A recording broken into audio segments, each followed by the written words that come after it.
Hello, my fellow modeling and tabletop gaming enthusiasts, and welcome to the Mediocre Modeler Show.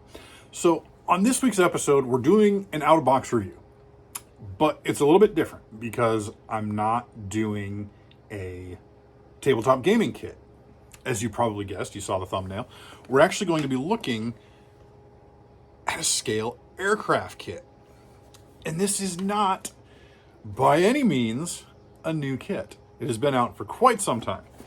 A little bit of background. I can't remember how much of this I've really ever talked about before, but my background in gaming and modeling goes back probably, oh boy, the late 1980s. Probably like 1988, 89. And that, I was very, very young, like 3 or 4. I was born in 1985. I'll be turning 39 here in about a month or so to age myself. But my older brother, or my older half brother, who didn't live with us growing up, just would stay with us 1 week in a month, had a model kit. And I think my dad, or his stepdad, my dad, was trying to help him build it or something. I just thought it was the coolest thing ever. And when I got a little bit older, learned a little bit more. So from, 5, 6 years old, very early 1990s, realization, my grandfather, my dad's dad, was a World War II veteran. And he was a fighter pilot during the Second World War. He flew P-51 Mustangs with the 308th Fighter Squadron of the 31st Fighter Group from January to April 1945. He obviously wasn't in Europe for a very long time, but he flew 17 missions out of bases in Italy over Germany. Most of those missions went without incident. I do have records of, I have his wings, I have his dog tags, I have the few insignia off his uniform that didn't get eaten by moths when they were in storage at my grandparents' house. And I also have his 2 flight logs from when he was in flight school in 1940, like late 1942 up until the very end of 1944. So I can see where he was training, what he was flying, how much time he had, and all of that. I also have copies of his discharge papers and copies of when he flew the missions, where he flew from, and how long the missions lasted. I'm not entirely sure where that documentation is, but I know I do have copies of it. My uncle down in Arizona has the original. But as I mentioned before, most of it, as far as I know, was without incident, except there is sort of one family story that at one point he did strafe a train. Any of you that are history buffs know that generally by that time period that he would have arrived in Europe in January of 1945, the Allies had established, for all intents and purposes, air superiority. So there wasn't much of an issue. Wouldn't have been much air-to-air combat at that point. But yes, he flew 17 missions in P-51s. I believe B's and D's. The one comment that I remember him making, unfortunately my grandfather passed away shortly before my 10th birthday in 1995. The one comment that I do recall him making was that the heater in the P-51B did not work worth a darn. I don't remember his exact wording. My grandfather wasn't really the type that probably would have said wouldn't have worked worth a damn. But I do remember him saying that the heater in the P-51B was pretty worthless. Maybe that's how he worded it, I don't remember. But his service in the Army Air Corps in World War II, in his capacity as a fighter pilot, has always kind of influenced my interests, where I love old vintage airplanes, specifically fighters. For many, many years, growing up as a child, would always build, models. I didn't build a ton, but built models. By late elementary school, I'd fallen out of that and was more into like the Star Wars collectible card game from Decipher, and then got into the Star Trek CCG, also from Decipher. And then is when I kind of moved into Warhammer 40K. I was first introduced to that into about 6th grade. Kind of got into that, but not really. Then moved into the Star Trek CCG, and then by the time I was a freshman in high school, which would have been the fall of 2000, is when I really kind of started to get into Warhammer. Got into that good for a couple of years, and then by what would it have been? Probably about midway through my junior year of high school is when I started getting into scale modeling. Did that for a few years, kind of fell out of it, got back into Warhammer. It was kind of off and on. And I got back into scale modeling shortly after I started my first and only real job at this point. I've been with the same company for 16 years. I got back into it. I was really big into it for, 4 or 5 years before I fell back into gaming, which I've been into almost exclusively since 2015. So 9 years now. I do still have a fairly substantial collection of scale kits that I like to dabble into every once in a while, but none of them really ever get done. I have sold off dozens of kits from my collection. Used to be absolutely enormous, but I downsized quite a bit once I really started getting into gaming to also just kind of make up some money. But so I picked that up. And my idea is to eventually make a display board for my Marines for bolt action. And I think as part of this display board, having a Corsair flying overhead, loaded for ground engagements would look really cool and be really thematic, because the planes themselves don't really serve any purpose in game, because they, may or may not appear. It may or may not, you're not sure, is it going to be a fighter? Is it going to be a bomber? Or what's it going to be? Assuming you brought an air observer. So I've seen like one plane in like one picture for bolt action, but it's not so much it's mostly just a display piece, because, it's fun. I still really do enjoy building model aircraft and tanks. I've just been having so much fun. One of the really fun things about getting into bolt action is getting to do historical vehicles, and it's been a lot of fun. Don't get me wrong, I still enjoy doing heresy vehicles and stuff for my Solar Auxiliary and everything, but just doing the scale ones it's a whole different thing. Scale modeling is a whole different thing than gaming modeling, and it's really fun to get to do the best of both, also the worst of both, but the best of both.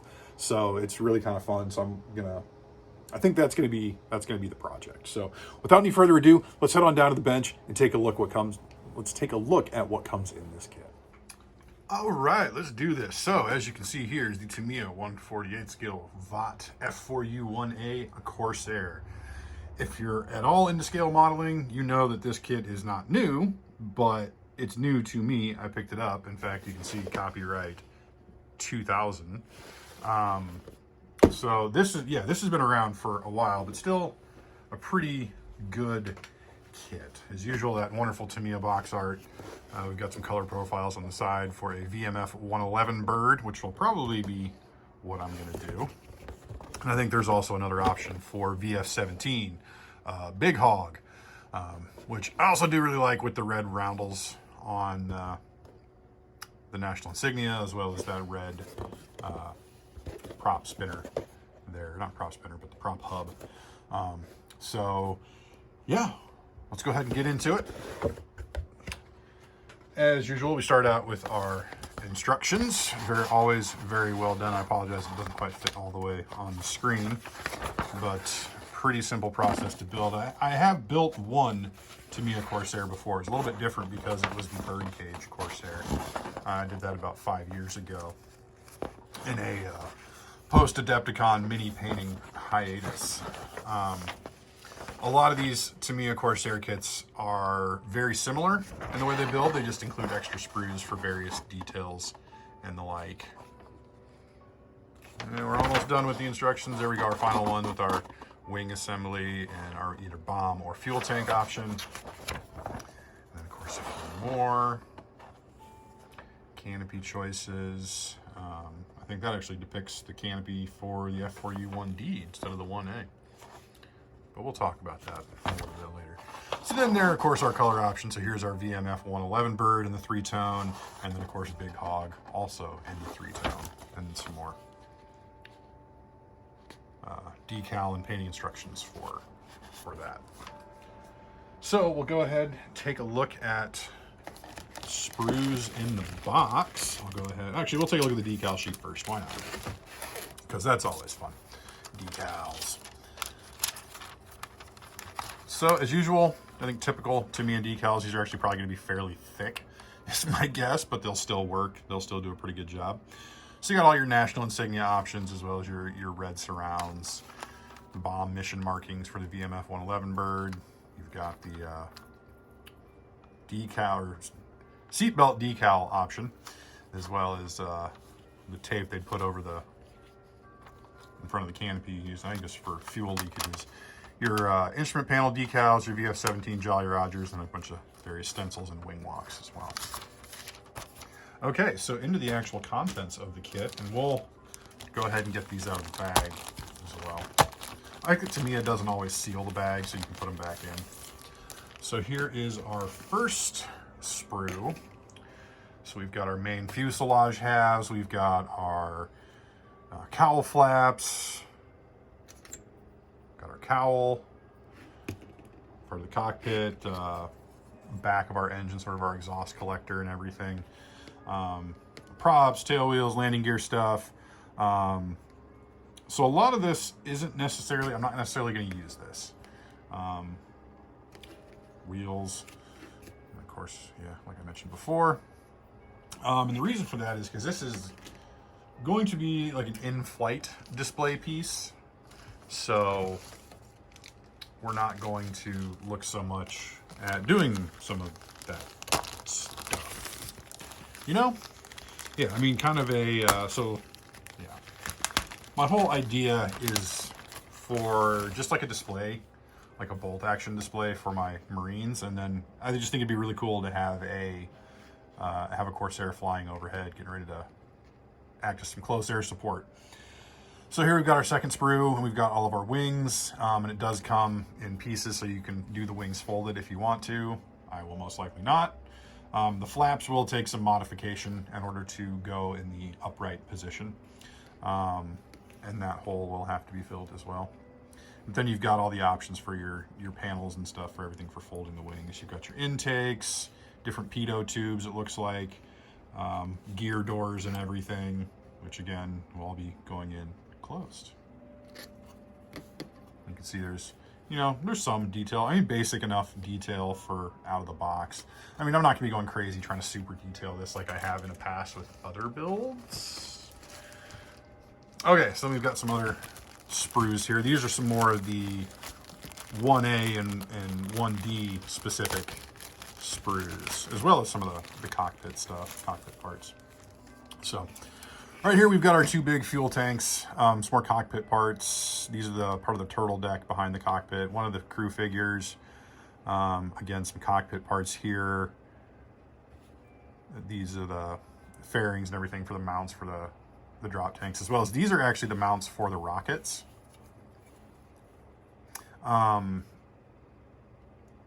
Yeah, I'll talk about that in a little bit here. And then it looks like we've got a slightly modified sprue. It's got a lot of the same pieces on it. Okay, so it's got the solid turtle deck instead of the ones with the windows.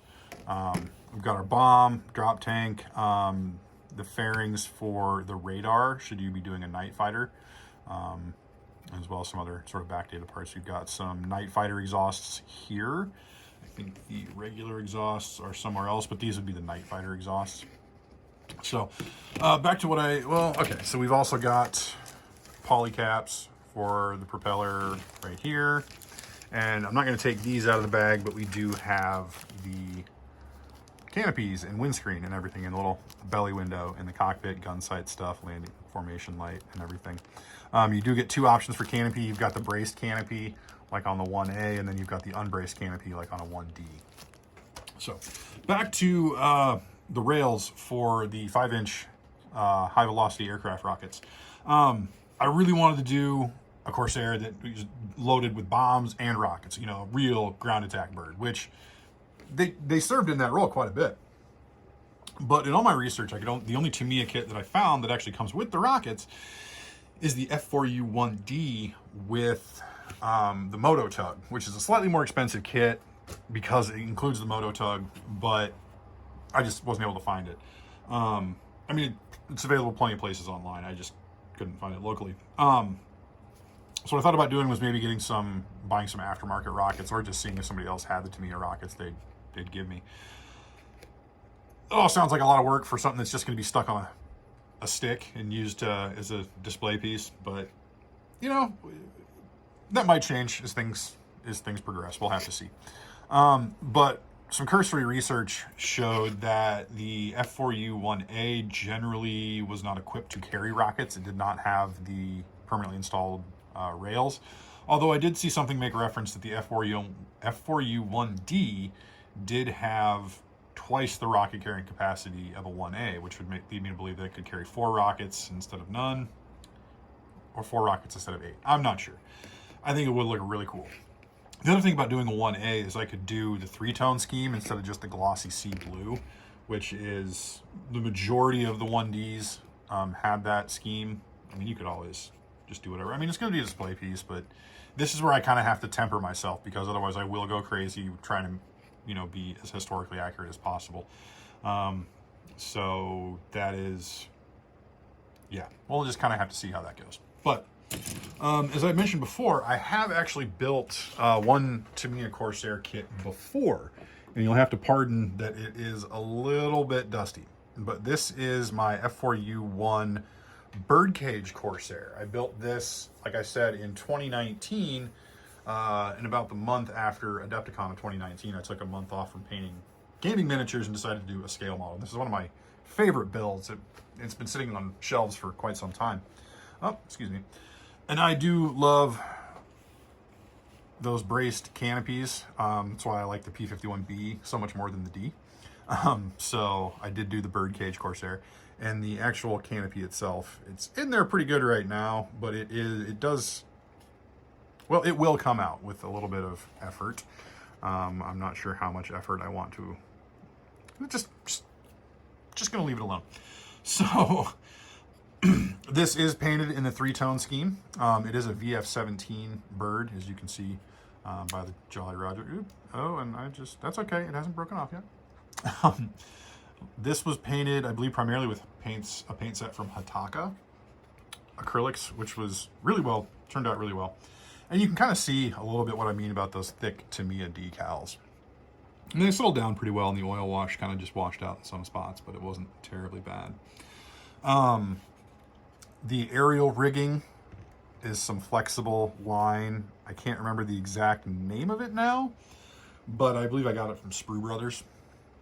So it's really good stuff. I really enjoy doing it. And it's actually a homemade little coiled spring there that I made out of some wire to kind of get that look there. And it does look like it kind of pulls back on the radio aerial a little bit. Not too much. And I did have to brush this off, but you can still see dust on it, but I had to get a lot of dust off of this. It's been sitting for a very long time, like I said. You can see the engine in there, and then of course the underside. This is one of the few remaining MV lenses that I still have. I love using those for landing lights and stuff, and even formation lights, but these are just painted in with clear Tamiya colors over chrome paint. You can kind of see some of the exhaust standing. You can also see that I lost the actual exhaust stubs on that side, unfortunately. They're present there, but I lost those ones. As well as, you know, powder stains from the guns and the shell ejection ports, as well as you can see those kind of on the upper side of the wing there as well. As you can see, like I said, I put this together, obviously with the wings not folded. Did have the little belly window open in that as well. You can kind of see up through the canopy there. Yeah, I mean, all in all, this was a really fun kit to build, and I was really happy with how it turned out. You can see the tail and everything there. But I'm definitely looking forward to adding another one to the collection, even though it won't be quite the same. I might have, there we go. Just really want to be careful I don't break that, because I had it sitting like this for years. So you can kind of see into the cockpit there. You know, I did some weathering with some chipping and oil washes in the cockpit. Did use the decal there as well. Decals for all of that, for the instrument cluster and all of that. So, yeah. But the star of this episode, of course, is the 1A kit that will probably turn into the next build log video. I've never done a full scale model build log before, so this should be a fun one to try and follow along with. Well, there you have it, folks. It's Tamiya F4U-1A Corsair in 1/48 scale. as well as the F4U-1 Birdcage Corsair, also from Tamiya, in 1/40th scale, also known as quarter scale. I don't know why, but that's just what we call it. Yes, I did get a haircut in between filming the intro and the outro of this video. Thank you for noticing. Okay, so something I want to talk about here, getting on to the scale modeling. For many decades, absolute decades, there was a hobby shop in my town that was the absolute pinnacle of what a hobby shop should be, encompassing plastic models, cars, airplanes, tanks, all sorts of armor, ships, sci-fi, a lot of Gundam, RC stuff, balsa planes, every train thing you could possibly imagine. And this is where my IPMS club used to meet most of, it's where all our meetings were. I haven't really been active in IPMS for a couple of years now. Still, technically, I'm a member of a club. And we would even give us a discount on our meeting nights. But this business had been around for decades. I think since the 1960s. It's been in a couple locations, been under a couple of different names, but it's been around since the 1960s. And again, it's my entire life. It's been around longer than I've been alive, and I've been going there. When I was into modeling stuff, in those spits and spurts, and it always had what I was looking for. Well stocked on paints all the time. I mean, the shelves were nearly overflowing with kits. They always had the newest kits in, and they'd always have a shelf full of consignment stuff where people had brought in collections they were trying to get rid of, and you could get some great finds for relatively inexpensive. Through the pandemic, I mean, they were working their butts off to make sure that they were keeping the paint in stock that people wanted, because obviously with everybody at home, people were getting back into the hobbies and picking up new hobbies. And just an absolute wonderful place to go. I had a cousin that currently lives in New Jersey, used to live in Colorado. And anytime he would come to visit, he would have to go to this hobby shop to get some of the train stuff, because he could find stuff at this hobby shop that he couldn't find, like the country's biggest model train shop in Chicago, or in Colorado. I think it was in Denver. I can't remember the name of it anymore, but it's now out of business. But I want to say it was probably fall of 2022, 2021. Can't remember exactly, but the owner of the store, who'd owned it for a number of years, decided that he wanted to enjoy the fruits of his labor, and decided that it was time to retire. And he had a couple of options as to what to do with the store. He could either sell it or he could close it. Fortunately, he did find someone to buy the store, took over the store. So now it was their store. The individual that took over the store was very much into RC stuff, and that is very clearly their focus now with the business.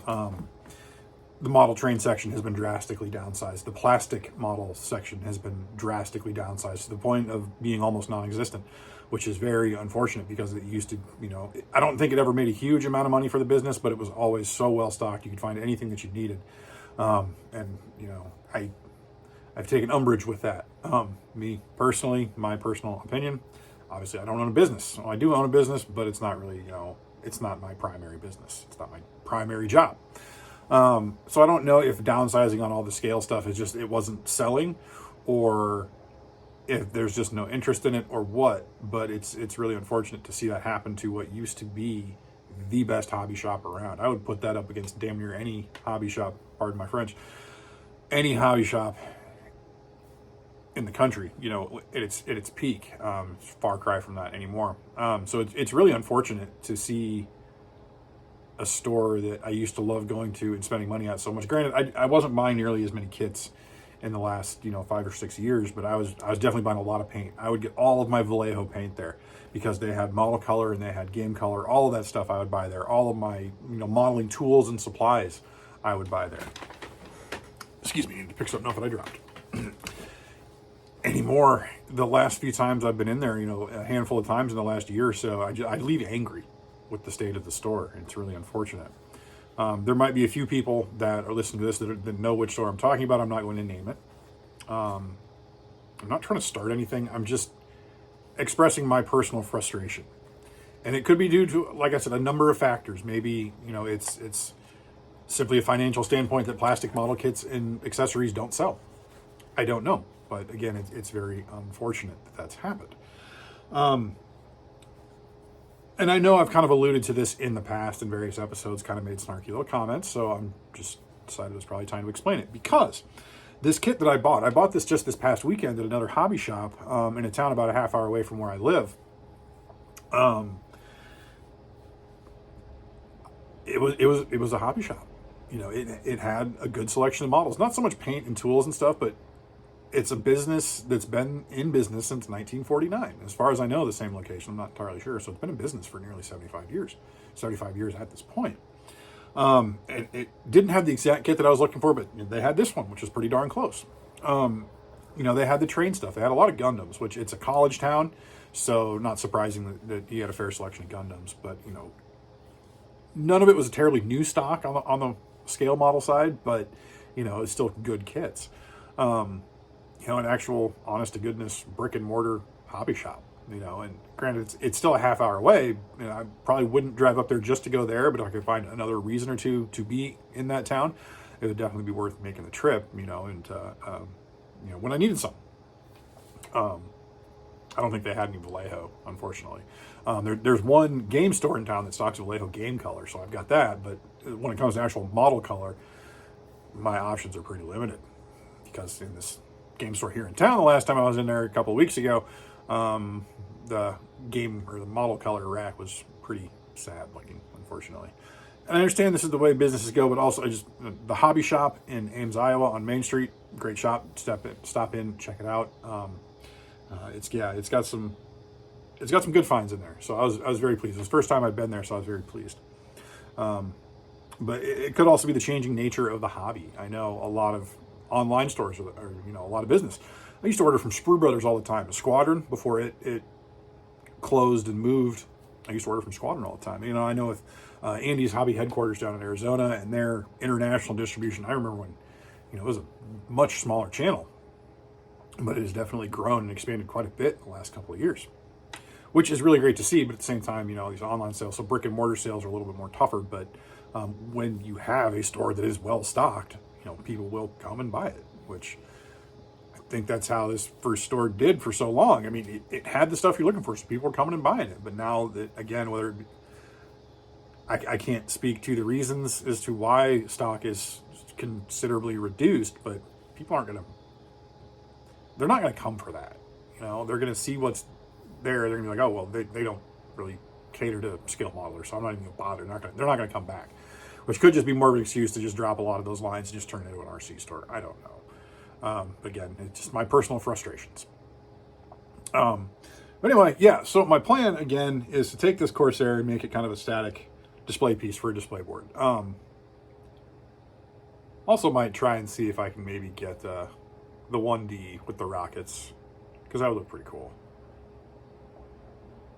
I mean, complete historical accuracy be damned, you know? Maybe I do want to just do it with rockets and bombs. That would look pretty cool. And just a mud hog, I think is what I saw it called. I don't think I have any books on the Corsair anymore.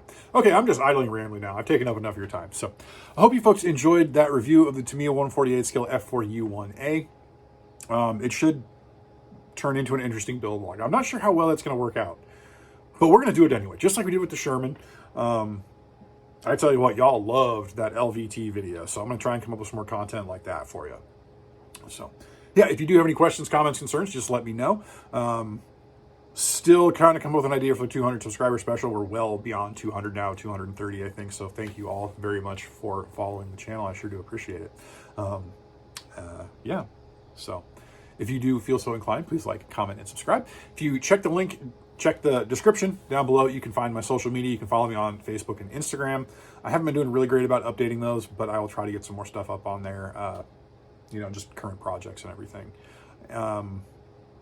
Also, don't forget to hit my Warlord affiliate link. If you need to get some stuff from good old Warlord games, click that link and, you know, it'll definitely help the channel out. Even just clicking the link and visiting will help the channel out. So thank you folks, as always, for watching. And until next time, may your paints be thin, your brushes be pointy, and your dice be hot.